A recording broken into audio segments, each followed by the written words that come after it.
রে, ওইটুখানি রিক্সার খোলে এরা এলো কি করে? কি খোকা, চিনতে পারছো? কি অসভ্য ছেলে রে বাবা, অতিথিদের কেউ এমন করে বলে?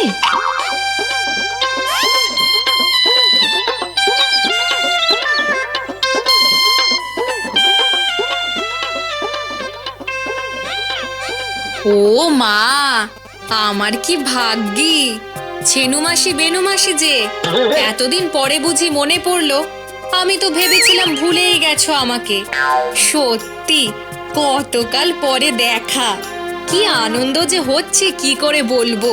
হ্যাঁ, এই একটু আগে যে বলছিলে লোকজনও আসার সময় পায় না, ভালো লাগে না বাপু? এখন আবার ভালো লাগছে বলছো কেন? হায় হায়, এ কি সর্বনেশে ছেলে রে! না হয় বলে ফেলেছি দুটো কথা, তা বলে এইভাবে হাটে হাড়ি ভেঙে দেবে? কি শুনতে কি শুনেছি শতভাগা, যা হোক বললেই হলো।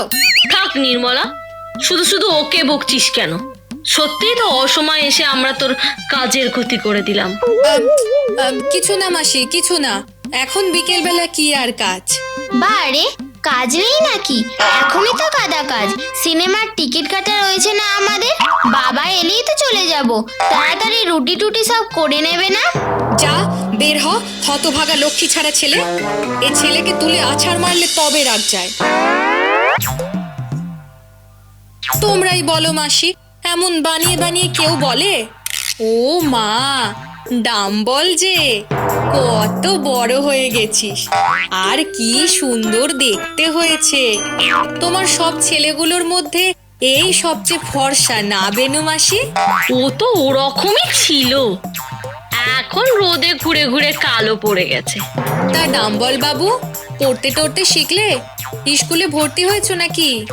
কাজ কলা, স্কুলে ভর্তি করলে তো আমার বাবা যে হাড় কেপ্পন, বলে 7 বছরের ছেলের স্কুলের মাইনে 7 টাকা, পারবে না দিতে, পড়ার দরকার নেই, চাষবাস করে খাবি।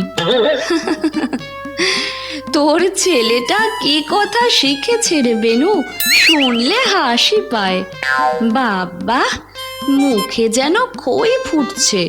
আজকালকার সব ছেলেই এইরকম দিদি, দেখলে না বুকু কিরকম ডাম্বেলকে বই দুখানায় হাত দেওয়ার জন্য কিরকম করে শাসালো। বলে কি না, যেমন হাতির মতো দেখতে তেমন হাতির মতো বুদ্ধি। সত্যি এই ছেলেকে নিয়ে আমার কি জ্বালাই না হয়েছে বেনু মাসি। যত বড় হচ্ছে ততই বেয়াদব হয়ে যাচ্ছে, আর ভাজা ভাজা হয়ে গেল। কি যে করি একে নিয়ে, পাগল টাগল হয়ে যাবে কিনা কে জানে। মোটেই তা নয়, বরং লোককে পাগল বানিয়ে ছেড়ে দেবে।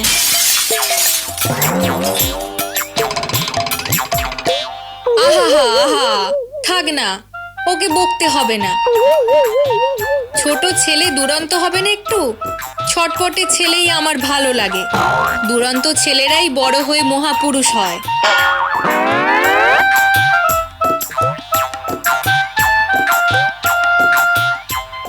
আমাদের পাশের বাড়ির চৈতির একটা ভালো বাড়ি বিয়ে হয়েছে জানিস?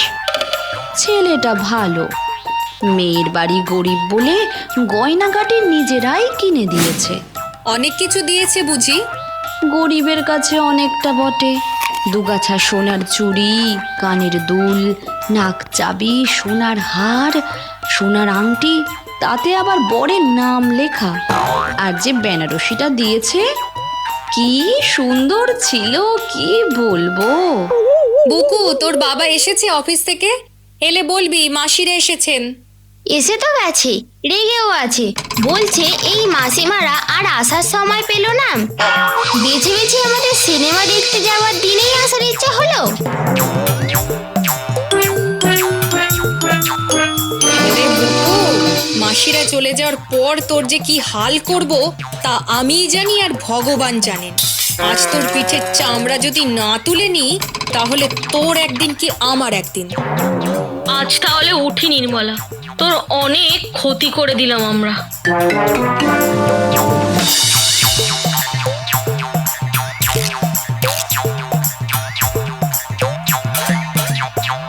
খুব তো আমাকে বলছিলি, তুই স্কুলে ভর্তি হয়েছিস? নিশ্চয়ই। কোন স্কুলে? আদর্শ বিদ্যা নিকেতন। কখানা বই রে? সে অনেক, সব মিলে 7-8টা। বাবা, আর কত দেরি করবে তোমরা? যাও এবার। এখন মা কখনই বা রান্না করবে আর কখনই বা নিন্দে করবে। নিন্দে? বারে, বেড়াতে আসা লোকেরা চলে গেলে নিন্দে করতে হবে না তাদের? বলতে হবে না ছেলেটা কি অসভ্য, হ্যাংলা, মাসিমারা কি অহংকারী, শুধু শুধু এক গাদা পয়সা খরচা হয়ে গেল। তাছাড়া বলো বাবা বলো, প্রাণ ভরে বলো।